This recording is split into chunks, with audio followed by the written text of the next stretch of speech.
everyone, and welcome back for this week's Brain Coach Tip. I am Jan Bedell, the Little Giant Steps Brain Coach. It's so great to be able to share the revelations God has given me over the past 20 years with you.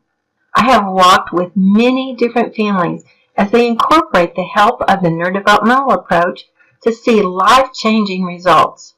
In fact, when asked to describe their experience with Little Giant Steps in 1 to 2 words, many families use life-changing as their description. My goal is to equip you with some brain-changing tips that can enhance your child's future.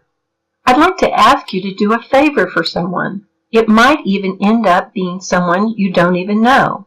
If you share the link to this podcast with people in your circle of influence, they may know someone that really needs to hear this message. More than 20 years ago, a now dear friend of mine, Linda, took a chance by telling an acquaintance at church, which was me, about the Neurodevelopmental approach. She had a child with learning challenges and recognized my daughter could benefit from this approach as well.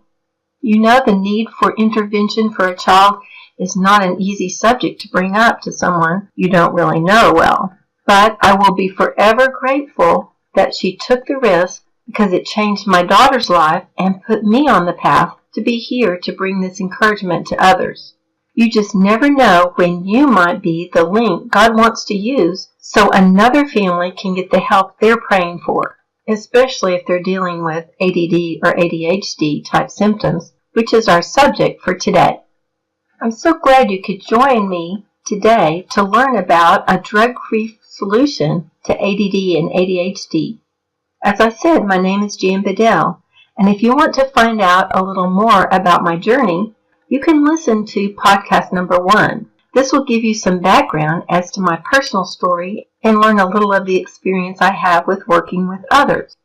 You may have some questions that come to mind as you listen to this presentation, so I encourage you to write down your questions. We also have several resources on the website. You can subscribe to the newsletter. I encourage you to do that. Review the blog, sign up for the free articles, access the webinars, and of course, these podcasts. All combined, there's a wealth of information. You can also email us at office@littlegiantsteps.com with your questions. The labeling of so many children with ADD and ADHD seems to be at epidemic proportion. The truth is that professionals cannot diagnose attention disorders based on an objective blood test or any other medical exam. Instead, they tag a label onto a child based on a subjective opinion, and this is determined by a professional's viewpoint of a child's behavior, typically a checklist. If you are suspecting ADD or ADHD or have that label, you probably know the list of symptoms. Many of them are very vague, like fidgets with hands or feet or squirms in their seat, has difficulty sustaining attention in tasks or play activities, leaves the seat in the classroom or other situations in which remaining in the seat is expected, and on and on.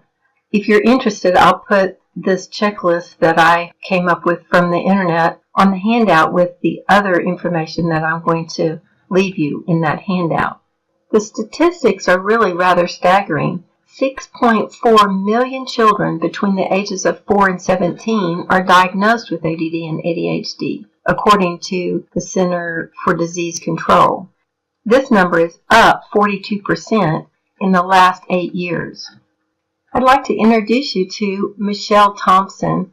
I want to share a little bit of her story. She's actually now the Director of Client Support for Little Giant Steps because of the difference this made for her children, and she wanted to support people as they go through the journey of neurodevelopment.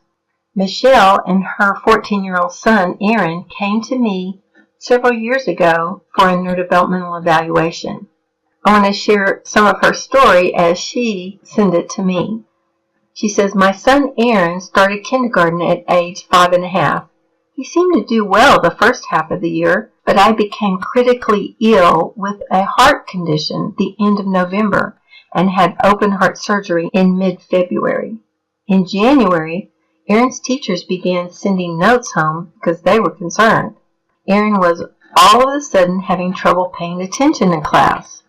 From that point on, at the beginning of every school year, his new teacher would ask to meet with us and ask if we had considered that Aaron might have ADD, even though they were not supposed to suggest this to us.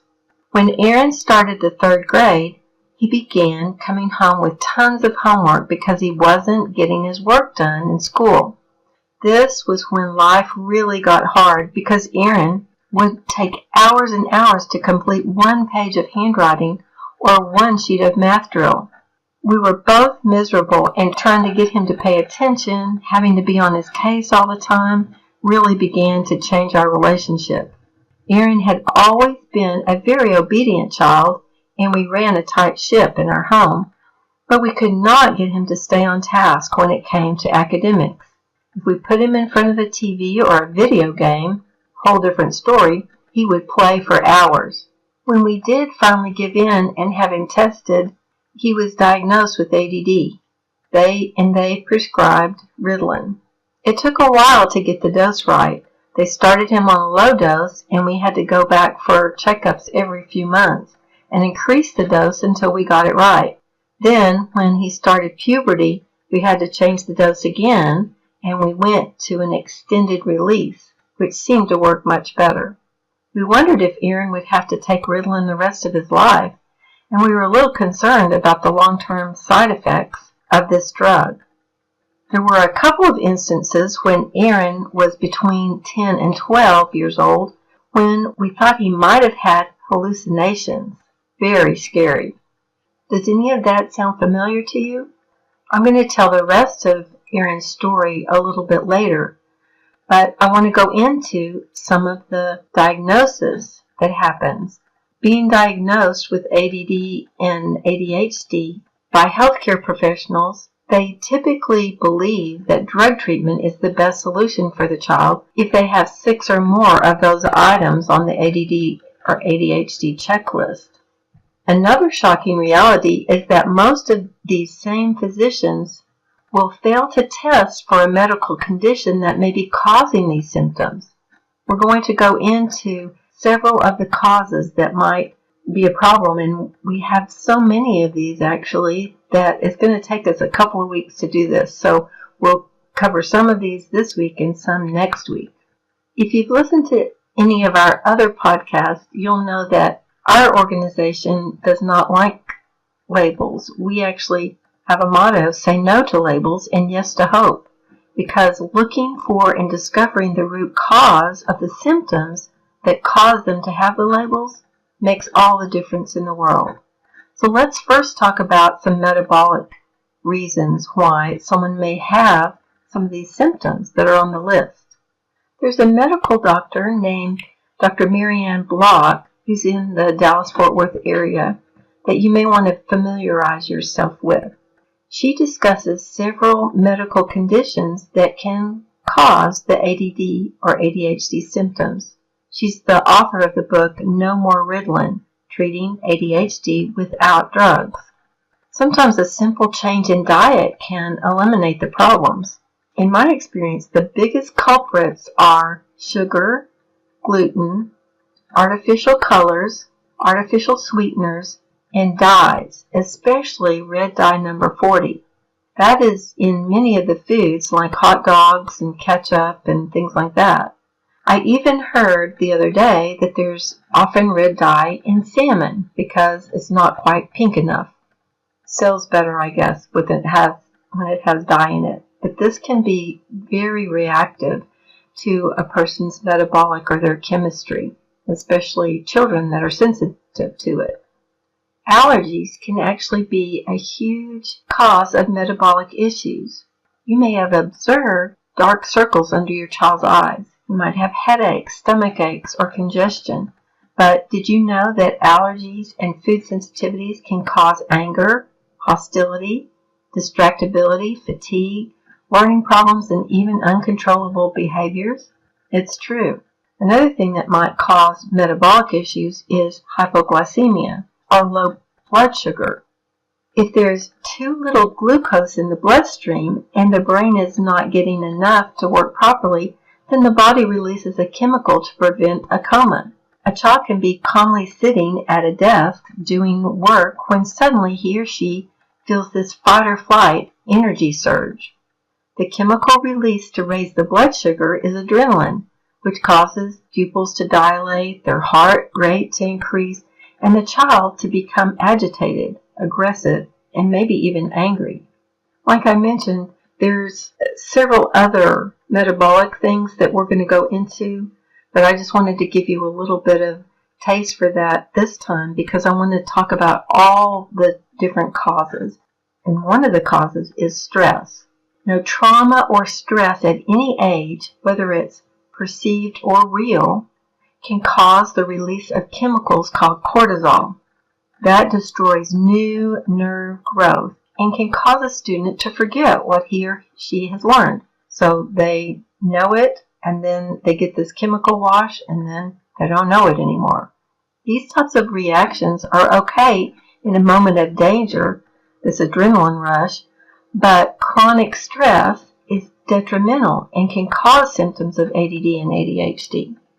Aaron is an example, just a perfect example of a child who experienced stress in kindergarten when his mother became very ill and he was concerned about her. So he was under that stress, and they sensed that in the family, the stress of an illness like that, and it affected his whole behavior.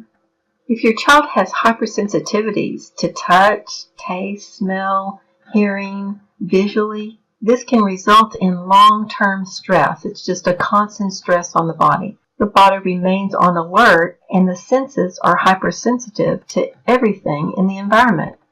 For example, if the eyes pick up every little movement, that's going to take their attention off what they're doing. And then if their ears are too sensitive, they're going to hear every little sound, and that's going to distract them too. You might ask yourself, does your child exhibit any hypersensitivities? This could be a stressor causing some of those symptoms. When you're under stress, the blood flow decreases to the cortex, or your thinking part of the brain. This makes learning very difficult. This condition is called brain fog in adults. When the individual can't remember what they've learned, this stress sometimes turns into learning difficulties, which is a stressor on top of the other stress. We're going to explore some other stressors next week as well. A third cause of symptoms of ADD and ADHD, and the one that I focus on most as a neurodevelopmentalist, is an underdeveloped brain. All of the parts of the brain are present at birth in healthy babies. What's missing are all the connections between the parts. Our brain is 3% cell bodies and 97% connections. And as the brain is stimulated, that's when those connections are formed. When the brain has the right kind of sensory stimulation and goes through the movements, this develops the needed connections in infants, students, and adults. But our cultural practices often stop or slow this development because of different things that we do with our infants and young children.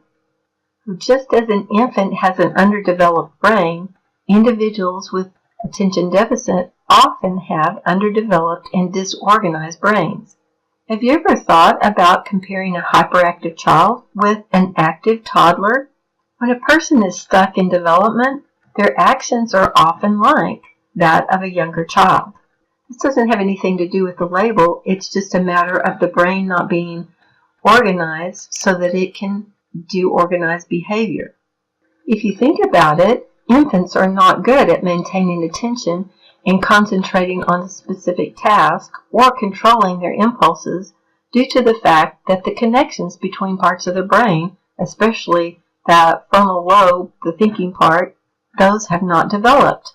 If that thinking part of the brain has not developed in the student, then he or she may present symptoms of attention deficit, like difficulty maintaining attention, concentrating on something, or controlling their impulses. Even healthy infants have problems regulating their activity, and by 1 year of age, move around most of the time and find it difficult to sit still. If you think about it, most normal babies are hyperactive at this age. Hyperactivity is a symptom of ADHD, the result of an underdeveloped linking of those different levels of the brain, which could affect students of all ages. The inattentiveness could also come from being hypoactive, not active enough. Babies who do not move around much due to gadgets, low muscle tone, etc., get too little stimulation to their brains and become sluggish, hypoactive, inattentive, and late to develop. Dr. Harold Bloomberg says that the child in school with an ADD label is often hypoactive and inattentive due to a lack of stimulation to these important parts of the brain. Many people believe that no one outgrows the symptoms of ADHD, that it's a problem for a lifetime, and that it will have to be treated for a lifetime. That's really simply not the case when there's intervention. If you give your child medication and the child improves, it does not mean that ADHD symptoms have gone away. It means that the drug is covering up the symptoms and that the root continues to be the underlying problem. Don't get me wrong, there are definitely children that have chemical imbalances and need medication, but I personally believe it is way overdiagnosed because of the unwillingness to look at some of these other root causes that we've already talked about. Because I've actually seen it, I believe the truth is that the root causes can be identified, addressed, and many times totally eliminated. When a child no longer has the symptoms, and because ADHD and ADD are a symptomatic label, they just can't be called that anymore. Let me say that again because you may have never heard the truth like this before. Root causes can be identified, addressed, and eliminated. Then the child no longer has the symptoms. We have found at Little Giant Steps that this label doesn't have to last a lifetime. Let's look at it another way, in a way that you might really be able to relate to. What if your child had a fever and you took them to the doctor and you were very concerned, because they had a fever and they were really feeling bad and you didn't know what was causing it? What if the doctor just said, sure enough, he's got a fever. Let's call this fever. We'll give you some medication and send you home. What would you think about that, doctor? That's not what you went for. You wanted to know why that child was having a fever, what to do about fixing it, what the cause was so it would never happen again. That's what you're looking for. It's the same thing to me with the symptoms. You've got a symptom of fever here, but with ADD and ADHD, you've got all these other symptoms. Let's dig a little deeper into this underdeveloped brain that causes disorganized behavior. And this disorganized behavior comes from a disorganized brain that will produce many of the symptoms that we're talking about. For instance, if the auditory system is faulty, it can cause some real challenges. If the child is hyper or hyposensitive to sound, this can cause inappropriate reactions, difficulty in groups, fears, and phobias, tonal processing where they don't really understand what people are saying to them well, and auditory sequential processing. That means holding the pieces together so that they can follow directions. All of these can be addressed with some kind of stimulation to the brain. But do you see how these things could really cause challenges and some of the symptoms? When you look at the symptoms of low auditory processing, which is your short-term memory, those symptoms are a majority of the ones on the ADD and ADHD checklist, and it's something that can be fixed. When someone has good auditory processing, they can attend. Their behavior is age-appropriate. They can comprehend what's said and what's written. They're able to follow directions. Their conceptual thinking the big picture and cause and effect, that is very much enhanced. Their conversational language is good. They can wait for people to talk and hold what they're thinking and then say it instead of interrupting, like, I've got to tell you right now or I'm going to forget. So when it's good, then their conversation moves smoothly. They can do creative writing well because they can hold those pieces together. And they can use phonics so that they can read better. Because this auditory processing is so low in so many of our schools and teachers are referring more and more children to be tested when it's really just an auditory processing issue. When auditory processing improves, you have age-appropriate maturity that develops, their speech patterns improve, they make better decisions, they understand cause and effect, and their social skills improve. Overall, you just see a more confident child emerging. It's fun to watch. I want to encourage you to go on the Little Giant Steps website and get the free auditory test kit and test your whole family and find out where they are. If you want to know more about this subject, go to podcast number 4. I did the whole thing on auditory processing. And then we've got some resources too at Little Giant Steps store. What I'd encourage you to do is go to the store, littlegiantsteps.com/store, and then search the word auditory. The things that will come up there are related to auditory processing, like The Best Kept Secret in Education. I wrote that book explaining the importance of auditory processing. It also has digit spans, which is the little activity that you do twice a day for 2 minutes that helps the processing and brings it up, so those symptoms start to diminish. They also have computer programs that will work on that auditory and visual processing as well. There are more areas of disorganized brain that we're going to cover next week, but let's look at the visual system first. One of the things, if the central vision isn't working well, they might have lack of eye contact. They might even have light sensitivity. Other symptoms of visual disorganization could be hyperperipheral. They see too much on the edges and not well right in the center, so they're distracted by every little thing that anybody stands up or moves their hand or anything. Their attention is drawn off.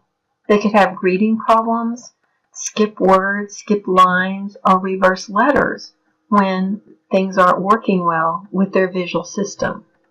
I told you I would tell you more about Aaron's story, and it was really a very heartwarming thing for me, because Aaron had taken Ritalin for 5.5 years from the time he was 9. When he had done the program for a year, he was able to wean off his medication with his doctor's blessing, and he didn't need it anymore. He went to college and did fine. He's a business owner, part business owner, and very successful person. So I just want to encourage you, sometimes fear comes upon you when you have a child that's got some learning challenges and you wonder about their future, but the future can be bright. You just have to know how to help them. So I know I'm asking you to have what's called a paradigm shift. That means a belief that you've had that something like this has to last a lifetime. But what we know is if you treat the root cause, you can change the future. So be encouraged. There is a drug-free solution, and there's hope. Little Giant Steps has been in business for over 2 decades, impacting lives of thousands of children. The challenged gain better function, learning labels disappear, typical students become accelerated learners, and the gifted soar to new heights. Now, I don't want to make this sound like it's just a walk in the park. There's work that has to be done here, but things can happen. One of the things that we found was that the children that came to us with ADD and ADHD labels had things in common that we look at as neurodevelopmentalists. They, practically all of them, had low auditory and visual processing, and they also had mixed dominance. I'll put that chart so that you can look at it in the handout. One of the things I was inspired to do some time ago is, because I have this knowledge and know that this is something that can be prevented, is I created something for younger children, ages 3 to about 8. This is called Early Learning Foundations. It has the neurodevelopmental activities built into it, and it also includes math. Another thing you can look at is if you have an older child, maybe 7 or older, and you don't need anything for math, you want to look at developmental foundations. So you can just type in development into the search and it'll come up and you can get the resources for that. You might also want to listen to podcast number 13 for the details, because I went through how it all works in that podcast. That's all the time we have for now, so my prayer is that this important information has helped you to see that you have the power to make a difference. Stay tuned to the Ultimate Homeschool Radio Network for more Brain Coach tips to make life and learning easier. Next week we'll be exploring more of the root causes of ADD and ADHD and what you might fondly term as your absent-minded professor. For now, it's the Brain Coach signing off and reminding you that neurodevelopment is a dynamic approach to life at any age, and particularly with any label. So think differently. The solution is not in the problem, most especially when it comes to ADD and ADHD. Bye now.